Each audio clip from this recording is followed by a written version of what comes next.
wabarakatuh. Terima kasih sudah klik video ini. Di video kali ini aku akan kembali membahas serial killer, tapi akan berbeda daripada video sebelumnya. Kalau di video sebelumnya aku bahas serial killer dari luar negeri, tapi kali ini aku akan membahas serial dari Indonesia. Untuk itu kalau kalian yang penasaran, kalian boleh nonton video ini sampai selesai. Yang namanya kriminal itu pasti ada dimanapun kita berada. Kriminal itu nggak terlepas dari pembunuhan, pemerkosaan, penganiayaan, KDRT dan sebagainya. Itu nggak akan terlepas. Dimanapun pasti ada. Kita pasti lihat sering diberitakan orang yang cincang-cincang mamanya, orang yang cincang neneknya, orang yang bunuh neneknya hanya karena harta warisan ataupun cinta. Nah, ini aku udah riset beberapa materi dari dukun dari Medan, yang mana dia ini merupakan seorang pembunuh berantai yang terkenal pada masanya. Saking terkenalnya tuh ada pula YouTuber yang bercerita kayak gini di Amerika Serikat tentang si Ahmad Surajini. Ini bukan ajang untuk kita untuk berbangga hati. Kalian pikir di luar negeri aja yang punya pembunuh berantai, Indonesia juga punya. Bukan kayak gitu, tapi ini lebih menyadarkan untuk kita semua bahwa dimanapun kita berada itu pasti ada yang namanya orang yang jahat, orang yang kejam, dan orang yang sadis. Orang-orang yang kayak gini nih harus kita hindari ya yang pastinya. Jadi untuk menghindari beberapa itu kita tuh harus was-was untuk mengenal seseorang. Karena ada nih aku dengar dari berita di TV bahwa ada seorang wanita atau seorang pria juga yang dibunuh oleh pasangannya karena ditolak cinta. Atau ada juga orang yang menggunakan ilmu-ilmu hitam untuk menarik perhatian orang yang disukainya. Jadi itu tuh hal-hal yang kayak gitu lebih baik kita hindari aja daripada kena impasnya, mending dihindari aja gitu kan.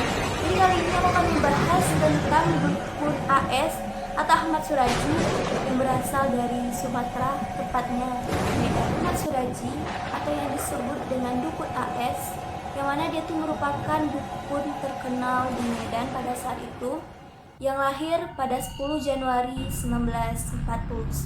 Si dukun AS ini seorang pembunuh berantai dari Indonesia yang menghabisi sekitar 42 orang wanita untuk menyempurnakan ilmu hitamnya.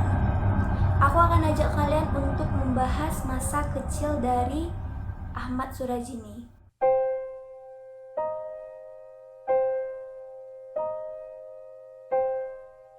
Ahmad Suraji lahir di Medan, yang awalnya tuh namanya tuh bukan si Ahmad Suraji, namanya tuh Sugimin.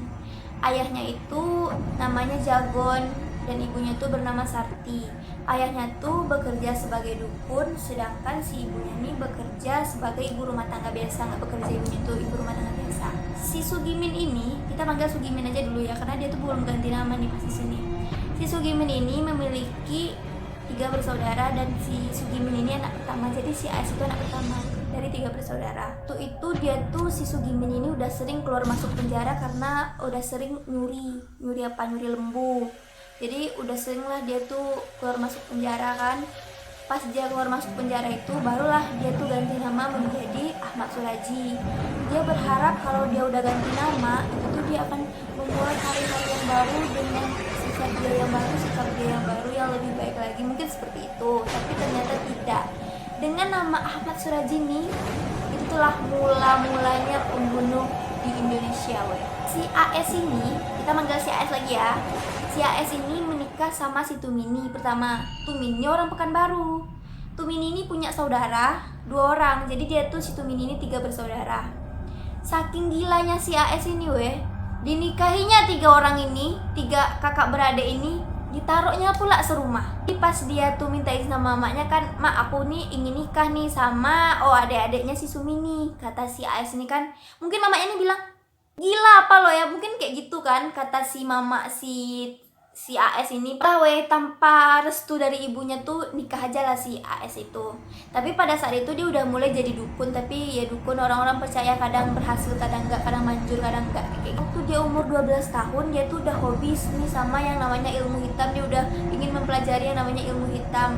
Karena ayahnya tuh dukun, dia tuh pengen jadi dukun pula gitulah. Mungkin kalau kita dulu waktu kecil cita-citanya pengen jadi ini, pengen jadi itu, tentara, polisi, macam-macam dia tuh pengen jadi dukun, gak banyak cerita dia. Emang ya kata orang tuh betul, buah tuh gak jauh dari pohonnya. Nah, di sini nih mulai cerita dari si AS ini melakukan pembunuhan. Pada tahun 1986, si AS ini waktu malam-malam dia tidur, dia tuh bermimpi, ayahnya datang ke mimpi dia yang mengatakan, "Kak, kamu ingin menjadi dukun yang lebih sakti, maka kamu harus meminum 72 air liur wanita," kata si ini ke si AS ini. Kebangun dia kan?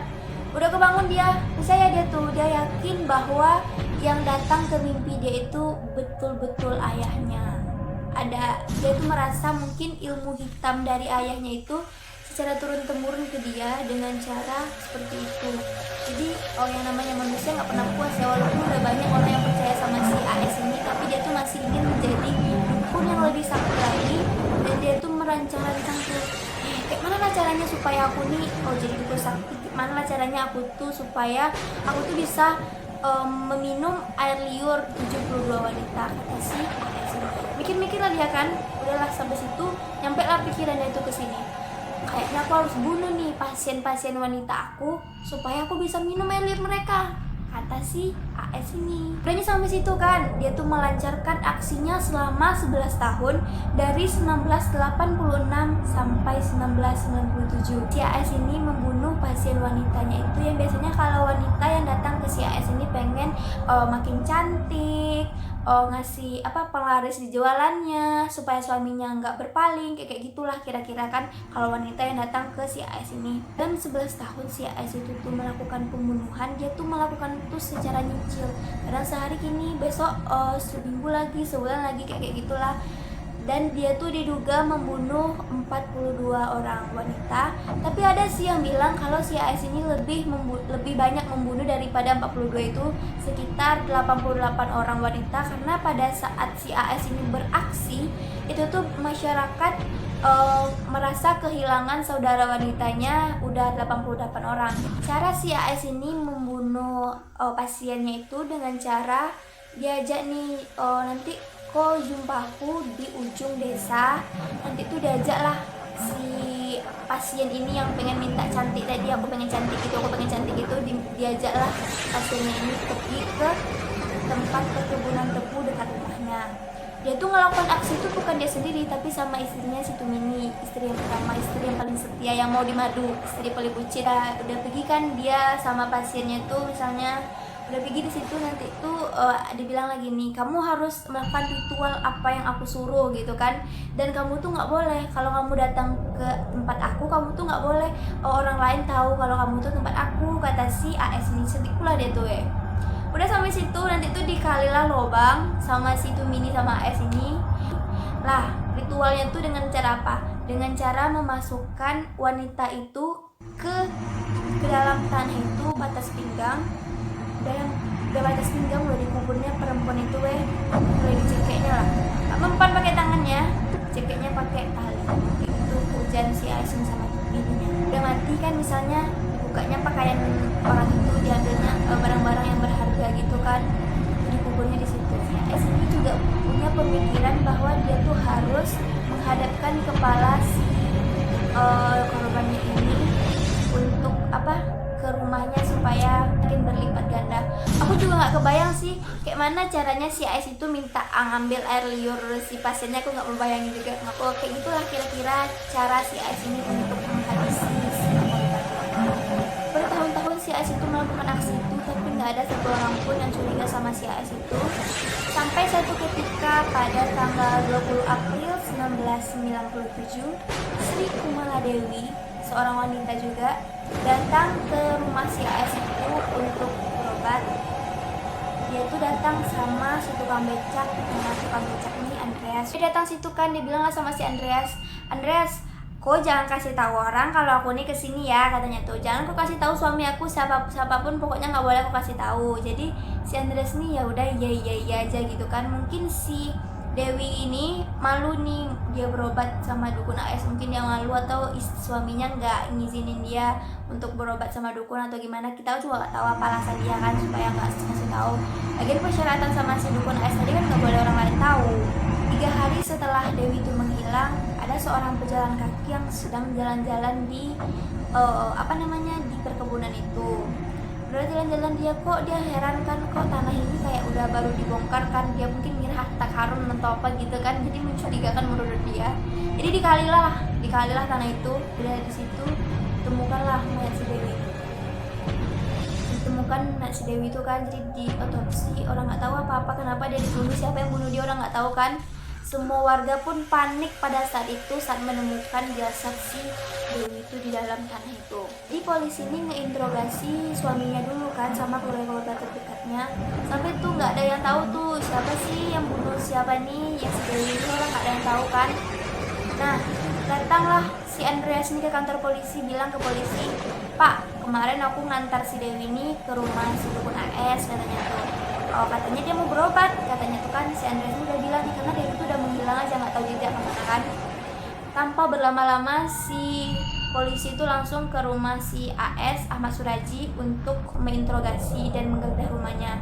Pas digeledah itu ditemukan baju sama tas asan si Dewi ini. Jadi ceritanya si AS itu bukan hanya bunuh orang, bukan hanya ngambil air liur orang, tapi dia itu juga merampok lah istilahnya, ngambil barang orang gitu kan. Jadi dia bilang, "Ih, aku nggak tahu apa-apa, pokoknya kayak gitulah." Akhirnya dia dibawa ke kantor polisi, diinterogasi, dan dia tuh mengaku bahwa ya emang aku yang bunuh si Dewi kan. Waktu dia diinterogasi tuh dia udah bilang, "Aku tuh udah bunuh Dewi," gitu kan. Tapi diinterogasi terus karena orang udah mulai curiga kan, mungkin dia yang selama ini bunuh orang. Akhirnya dia bilang, "Aku udah bunuh 42 orang wanita." Nah, setelah kurang lebih 4 bulan dia tuh disidang, diadili, akhirnya dia tuh dinyatakan bersalah dan dia tuh dihukum mati dengan cara ditembak. Tapi si Tumini ini, istrinya ini nggak dihukum mati sama kayak dia cuma dihukum seumur hidup. Jadi hukum seumur hidup sama hukum mati beda ya weh. Pada 10 Juli 2008 si dukun AS ini, Ahmad Suraji ini, dieksekusi dengan cara ditembak. Syukurlah dia mati tuh, udah bunuh banyak orang wanita. Dia itu bilang ke polisi bahwa dia itu melakukan itu untuk untuk supaya ilmunya itu makin meningkat, dia makin hebat kayak gitu, kata dia ke polisi. Tapi anehnya menurut logika aku ya, mungkin logika kita tuh sama, pendapat kamu sama pendapat aku sama. Kan tadi ceritanya gini, ayahnya tuh cuman bilang, "Kau harus minum 72 air liur wanita."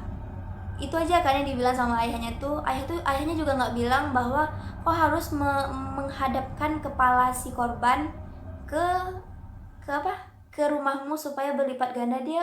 Si ayahnya juga nggak bilang kayak gitu. Ayahnya juga nggak bilang kau harus bunuh 72 orang wanita dan ambil air liurnya. Ayahnya itu nggak ngomong kayak gitu. Tapi kenapa si AS itu melakukan itu? Nggak logis menurut aku. Kenapa dia harus melakukan hal-hal yang di luar manusiawi, nggak manusiawi menurut aku kan, hal-hal yang tidak manusiawi. Kenapa dia nggak minta aja ke pasiennya tuh ada syaratnya supaya permintaanku dikabul, misalnya bilang gitu kan, kau harus kasih aku air liur sebaskom, segelas, sapa kayak gitu. Kan kalau kayak gitu nggak kan dia lakuin pembunuhan yang nggak manusiawi itu. Tapi aku juga nggak tahu sih pemikiran si AS ini kayak mana. Tapi dia tuh melakukan semua itu secara sadar loh. Tapi aku bersyukur, untung aja dia tuh mati. Tapi di situ tuh kita tuh kembalilah belajar bahwa yang namanya musyrik, percaya sama selain Tuhan itu nggak boleh. Kalau dalam agama aku kita nggak boleh nih percaya sama yang nggak. Pasti di agama kalian pasti juga ada yang kayak gitu atau gimana. Jadi menurut kalian gimana? Kalian bisa komen di bawah. Kalian juga bisa komen di bawah menurut kalian gimana, pendapat kalian gimana tentang dukun AS ini. Kalian bisa komen di bawah. Dan jangan lupa like, komen, dan subscribe. Dadah.